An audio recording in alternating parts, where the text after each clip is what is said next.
इन सभी को बोलना ये वर्ड काफी आसान होता है, हम लोग जब चाहे तब बोल सकते हैं। देखिए किसको कठिन है, लेकिन हम लोग प्लानिंग करते किसको बोलने के लिए, इनको बोलने के लिए।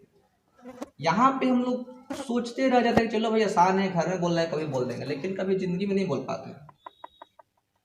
हेलो गाइस, दोस्तों हमारा आज का जो क्लास है यह लिंक, जिसका हमने पार्ट 1 पहले पढ़ लिया था, और हम इस लिंक को इंग्लिश में जेंडर या सेक्स कहते हैं। इसका हमने पार्ट 1 में जाना था कि पुलिंग की पहचान कैसे करेंगे हम लोग, मेल जो जेंडर है उसकी पहचान हम लोग कैसे करेंगे, इसके बारे में हम लोग बहुत ही क्रमिक तरीके से पढ़ लिए थे। हम लोग को इस पार्ट में पढ़ना है स्त्रीलिंग की पहचान कैसे करें, स्त्रीलिंग की पहचान कैसे करेंगे।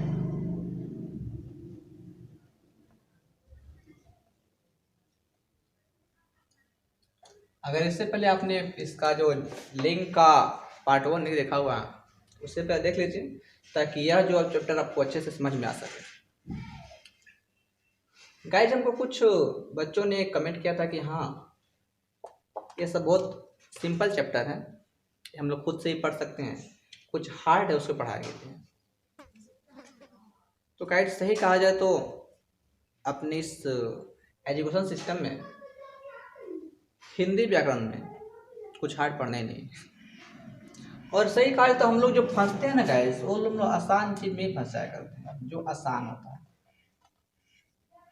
हम लोग कठिन चीज में कभी नहीं फंसते हैं, क्योंकि मुझे पता है कि वो कठिन है, उसमें हम लोग फंस सकते हैं, हम लोग इस पर पहले से मेहनत करते हैं और कठिन चीज को हम लोग वहाँ पे क्रॉस कर जाते हैं। लेकिन जो आसान होता है ना उसको हम आसान समझ करके छोड़ देते हैं, परिणाम क्या होता है, मतलब कि सबसे बड़ी समस्या बन जाती है। जैसे कि देख लीजिए, हम इस पर आगे बात करेंगे, पहले देखिए कि हम लोग स्त्रीलिंग की पहचान कैसे करेंगे।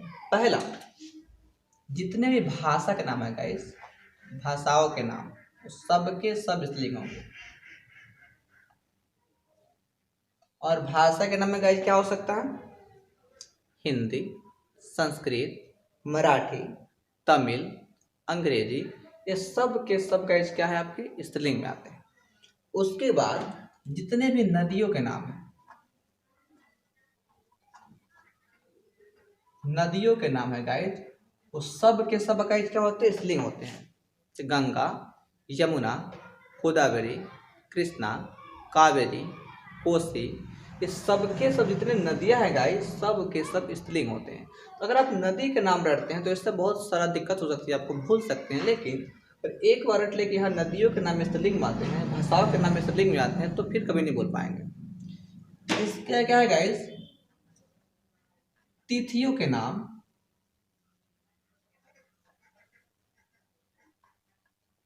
तिथियों के नाम सबके सब जो तिथि के नाम है गाइस, ये सब स्त्रीलिंग होते हैं।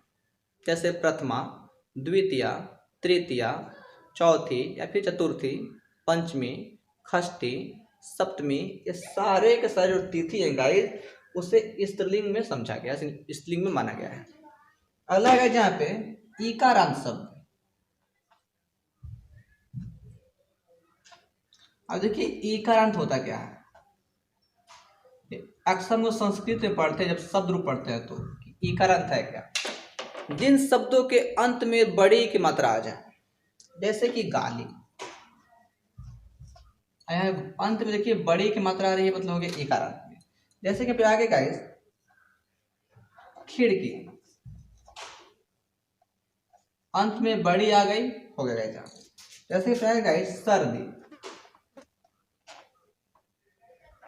तो जिस शब्द के अंत में बड़ी की मात्रा आएगा, जो सबके सब क्या होंगे, स्त्रीलिंग में आएंगे। इसके अलावा गाइस यहाँ पे गाइस अकारांत शब्द,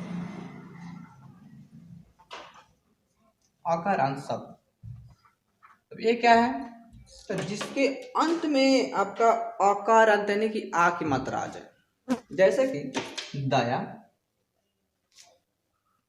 कृपा, सूचना,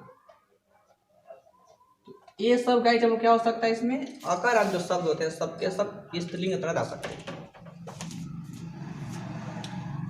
इसके अलावा गाइस ता प्रत्यय वाले शब्द इसके अंत में ता लगा,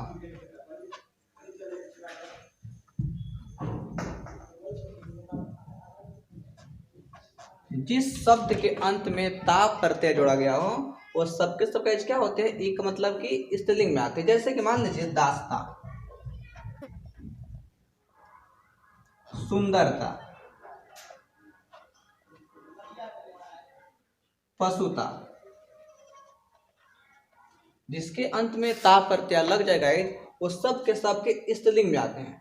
और इसके अलावा गाइस क्या होते हैं, कुछ बोली के नाम, देखिए भाषा अलग है बोली अलग है, तो बोलियों के नाम सबके सब नहीं, लेकिन कुछ जो बोली होते हैं गाइस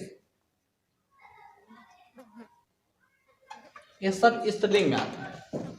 जैसे कि मान लीजिए राजस्थानी,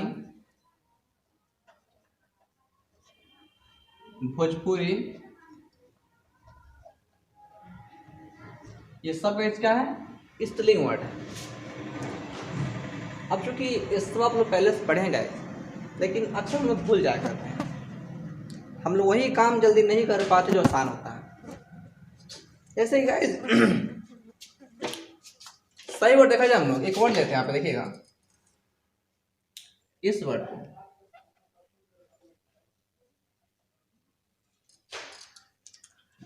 इससे हम लोग कैसे भी लिख लेना, जो हमारे आज की जो युवा पीढ़ी है आंख बंद करके पढ़ लेते कि हाँ आई लव यू लिखा हुआ।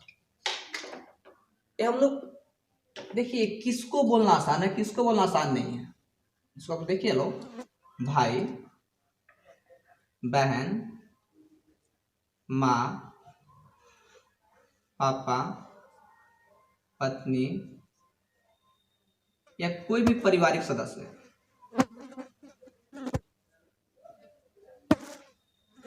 इन सभी को बोलना ये वर्ड काफी आसान होता है, हम लोग जब चाहे तब बोल सकते हैं। देखिए किसको कठिन है,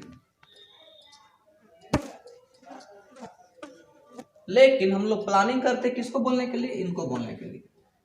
यहाँ पे हम लोग सोचते रह जाते हैं चलो भाई आसान है, घर में बोल रहे हैं कभी बोल देंगे, लेकिन कभी जिंदगी में नहीं बोल पाते, यही सच्चाई है। क्योंकि लगता है कि आसान है, अपने आदमी को भी बोल रहे हैं कभी बोल देंगे, बट बोल नहीं पाते, इसलिए क्या है। लेकिन यहाँ पे हर तरीके का डर होता है, लात जूता मिलने का डर है, लेकिन हम यही बोलने का प्लानिंग करते हैं।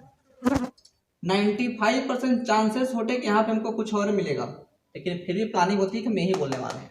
लेकिन यहाँ पे कोई खतरा नहीं है, कोई डर नहीं है, लेकिन फिर भी यहाँ पे पूरे उम्र भर कभी नहीं बोल पाते हैं क्योंकि आसान होता है। सिर्फ यहाँ पर है काफी आसान है, लेकिन अक्सर हम यही फंस जाया करते हैं, अक्सर हम यहीं पे फंस जाया करते हैं। यहाँ देख लीजिएगा कैसे पहचानेंगे स्त्रीलिंग को, हमने इसके पहले वाले वीडियो में बात किया था कैसे पहचानेंगे पुल्लिंग को।